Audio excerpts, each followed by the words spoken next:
嘅合作空間。呢一啲都係推動香港融入國家發展大局嘅不同領域工作。為咗更好把握國家發展機遇，我喺2022年上任嘅時候，成立咗融入國家發展大局督導組，加強領導，由我擔任組長，3位司長擔任副組長，將領導能力強化為1+3嘅格局，積極推動各領域全面融入國家發展大局。督導組負責制定同埋推行各措施，包括主動對接國家14、5規劃、粵港澳大灣區建設同埋一帶一路倡議等。Initiatives, the 14th Five-Year Plan, as well as other national development plans. We will continue to work with different regions and areas on the mainland. We will leverage our position as being well connected with the mainland and different parts of the world. We will work on a complementary basis with different areas and regions. We will work towards high quality development as well as new quality productive forces. Now the floor is open for questions. When you're named, please use the microphone and ask no more than 2 questions. Good morning, Chief Executive. I'm from Singtao. About the voltage dip incidents since the beginning of this year, apparently we have had a number of voltage dip incidents affecting the public. According to the CLP, this is due to the weather condition. So it is envisaged that such incidents will repeat. So how do you ensure that the power company is properly monitored to prevent a repeat of these incidents? And a penalty mechanism should be introduced in the scheme of control agreements to prevent the repeat of voltage dip incidents. About the blunder at the airport, many passengers were disappointed. What is your take in terms of hardware? Will there be any plan to revamp the assets? I'm very concerned about a spate of power incidents relating to the CLP in the past few months. Stable power supply is of paramount importance to people's livelihood as well as economic development. The voltage dip incident happened on the 23rd of June, and the incident affected the stability of power supply in different areas in Kowloon in the New Territories. According to a preliminary investigation, the voltage dip incident was due to the unstable weather. Still, the CLP should find out the root cause of the problem. The EMSD has set up a task force, and the CLP is urged to investigate and find out the cause of the incident. It should also draw up improvement plans, and a detailed report should be submitted. The Secretary for Ecology and the Environment has urged the CLP to enhance the capability of the power supply system and its resilience against inclement weather. The CLP should also enhance or follow up on enhancing the lightning protection capability of the power supply system in light of the escalating risks as a result of more frequent thunderstorm warnings in recent months. The steady supply of power is of paramount importance to people's livelihood. It also affects economic activities. The CLP should tackle the problem at source and prevent a repeat of such incidents. We have always enjoyed reliable and stable power supply, and this is something that Hong Kong is proud of. So we will definitely follow up on the matter, and we will also urge the CLP to take improvement measures. It is, after all, a very huge system, and it is important the system is well maintained to ensure stability. We should also enhance our resilience. For example, because of power disruptions, some lifts may become out of order. But in light of the advanced technologies we have, there are ways to deal with such uncertainties. And we also need more manpower to tackle problems arising from the unstable weather. That means we need to conduct a comprehensive review of the facilities in buildings.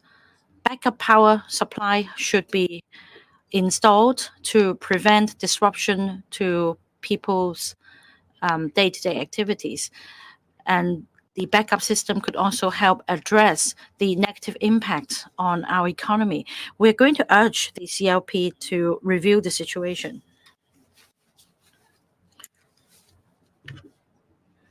Regarding the failure of the flight information display system at the Hong Kong International Airport, I am very concerned. I think this should be avoided.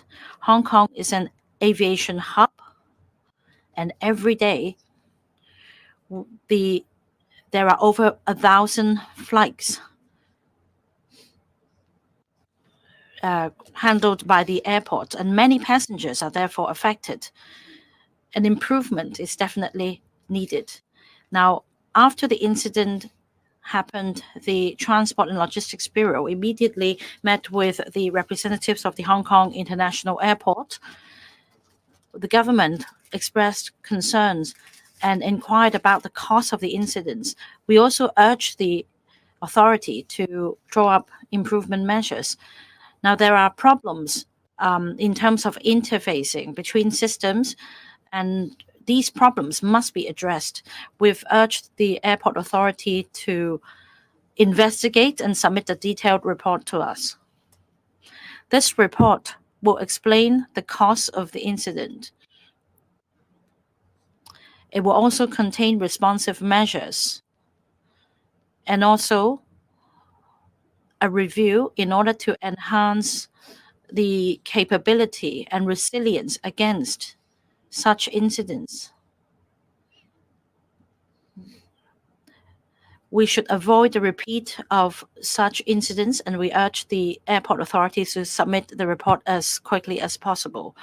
The Transport and Logistics Bureau will work with the airport authority in conducting a comprehensive review of the hardware, including the backup system and the response in triggering the backup system, as well as system management. Especially since the third runway system will be commissioned soon, we need to make sure that these systems will work seamlessly. I emphasize that the Hong Kong International Airport is a very important hardware to bolster our competitiveness.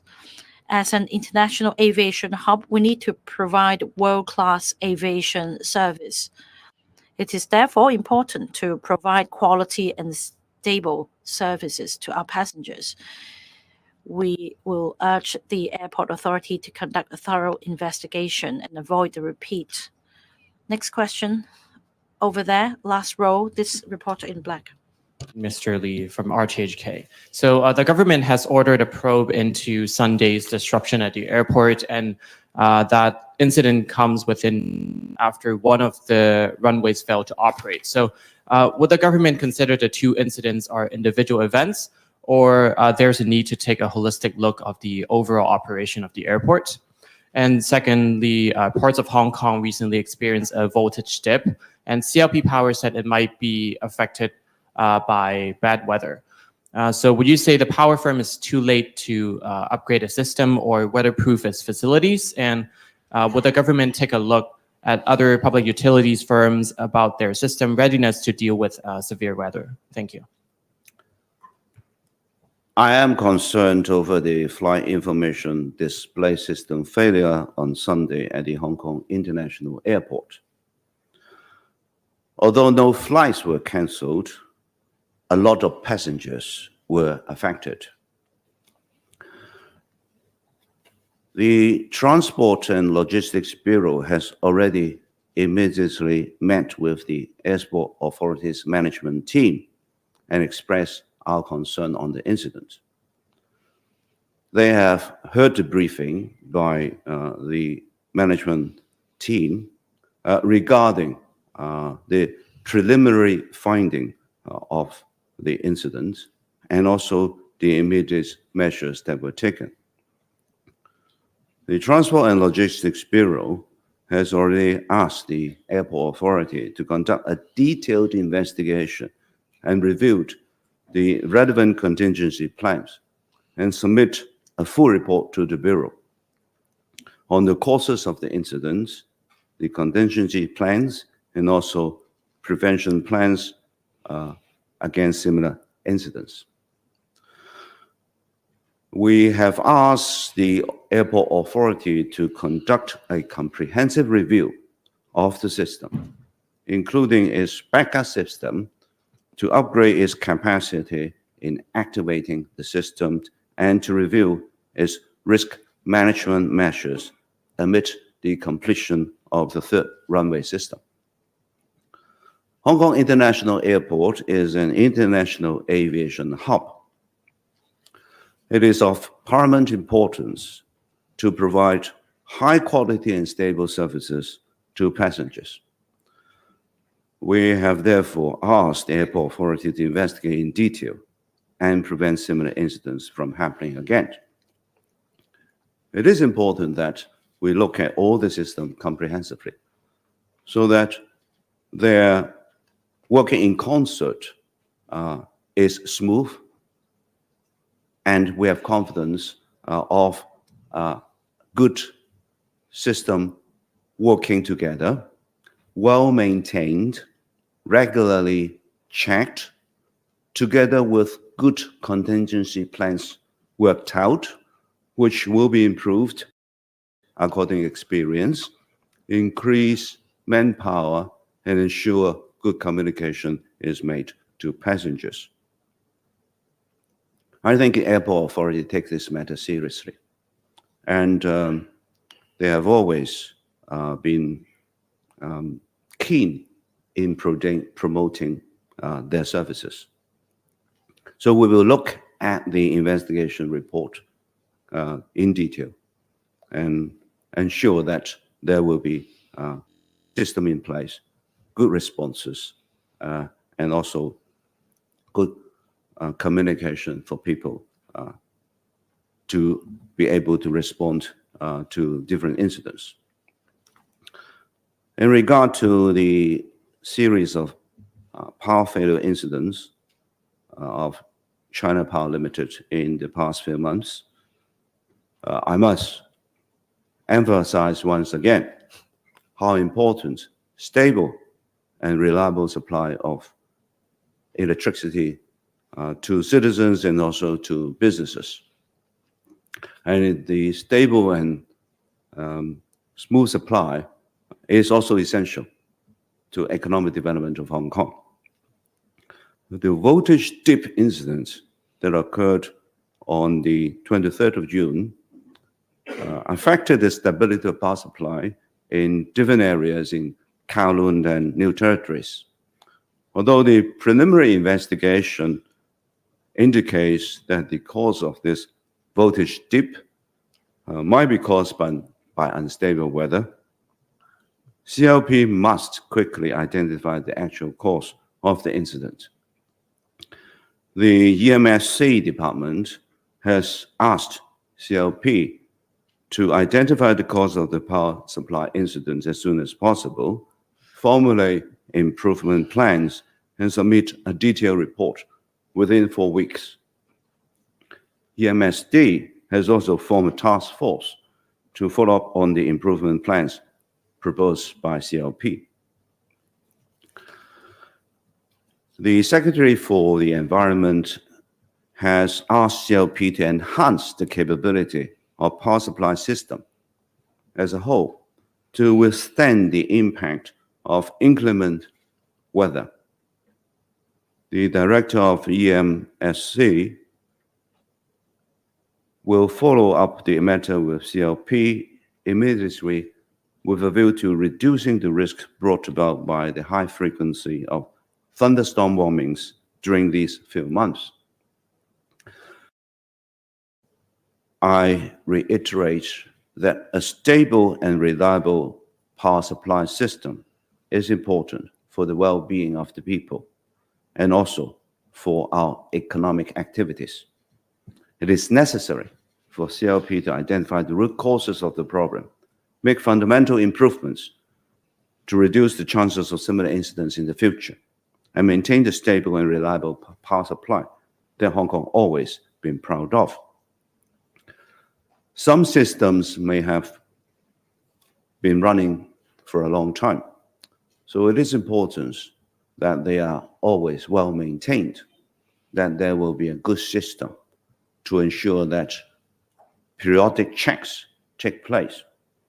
There is also a system for the improvement of staff performance and knowledge in this regard.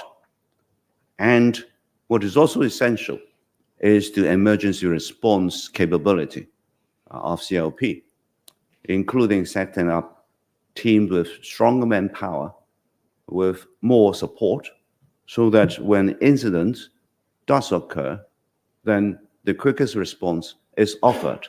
So the reduction of power stoppage is reduced to the maximum so that people can get back to their normal activities as soon as possible. I have asked CLP to do a comprehensive review in this regard because it is in the power company's interest. It is in the power supply interest of Hong Kong as a whole. And I think CLP will take this matter seriously. 好，下一條提問。 Next question. The reporter in white, please. Good morning. I'm from Cable TV. And 1st of July is round the corner. There will be many celebratory activities all over Hong Kong. Will the government increase deployment of police officers at various locations? Would it be different from the arrangements of last year? Will there be enhancement to safeguard national security? And there is no march on the 1st of July. What do you think the message is? And you said previously that the priority of the government is to address housing problem and to legislate for Article 23. Constitutional reform is not a priority. Now you have legislated for Article 23. Do you think, what do you think the key area is in the remaining term of your office? And how will the government address the issue of constitutional reform?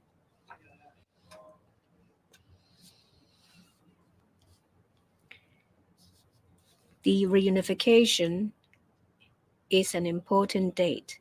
It marks the 27th anniversary of the reunification to our motherland.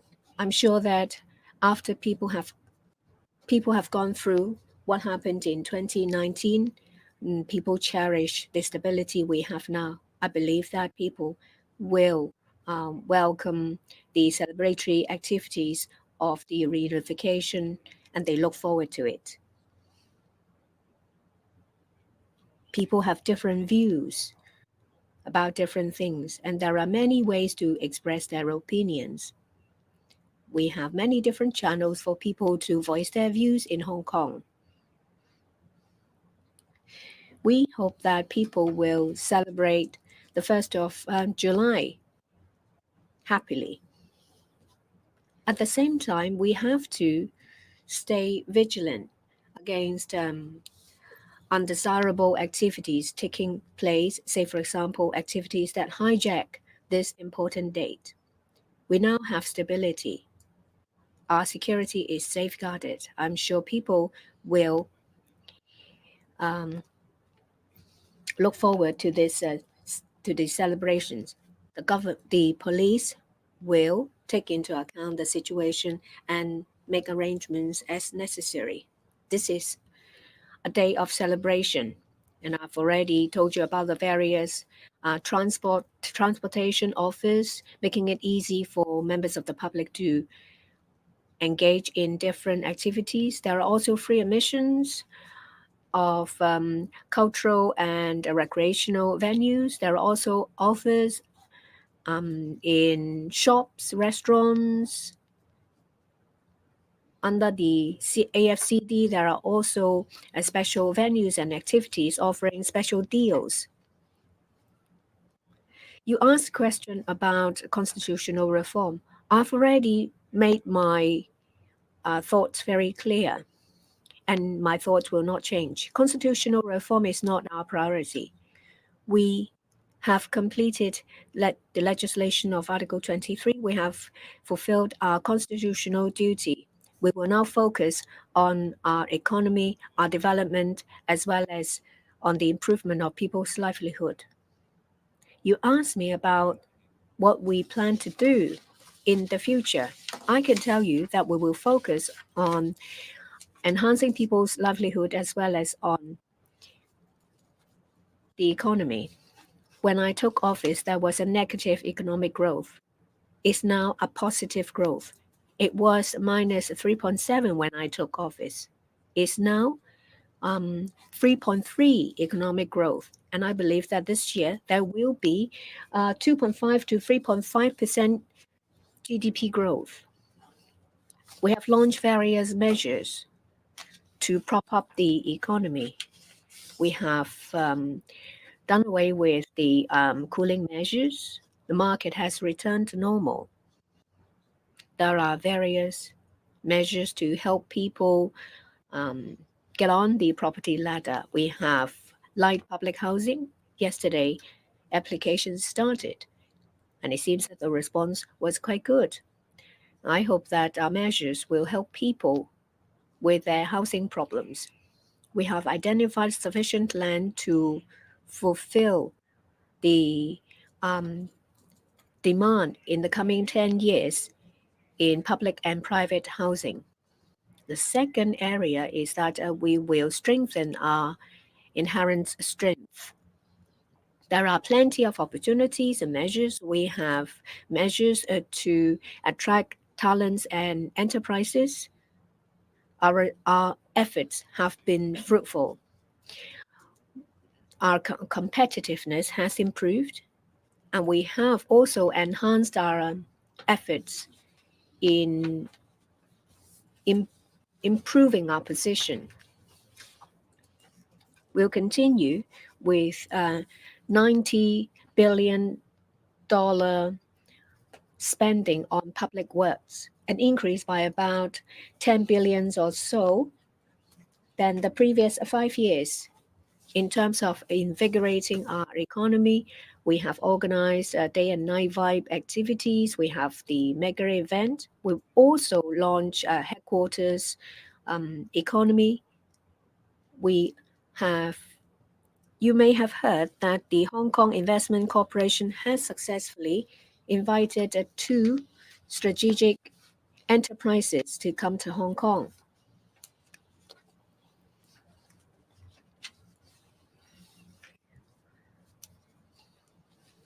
Oasis and Invest Hong Kong have invited various enterprises to come here.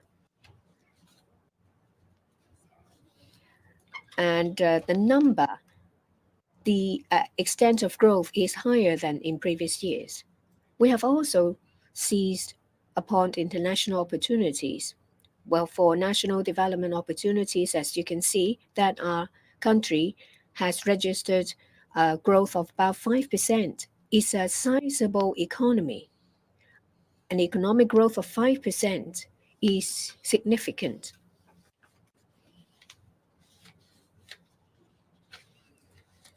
So we plan on riding on the opportunities brought by our national development. That includes the Belt and Road Initiative, the GBA development, as well as the 14th five-year plan. As I told you that on Thursday, I will have the Hong Kong-Guangdong Cooperation Joint Conference. We will explore further cooperation and development in the GBA. We will also try to seize upon opportunities in the international community. We will try to be a member of RCEP. We will work with ASEAN. We will explore new markets, say, for example, Middle Asia, as well as Middle East, Central Asia. I myself and Secretary of Departments, as well as Secretaries of Bureaus, will all work together. In short, we will focus on our economy and focus on improving people's livelihood. We will leverage Hong Kong's strength. We will make good use of national and international development opportunities. As long as we stay united, we will be able to scale new heights. This is a time when Hong Kong's economy is transforming. We need to be innovative. We need to be flexible. We need to make good use of our resilience. I'm very confident about the future of Hong Kong. That's the end of today's press conference. Thank you.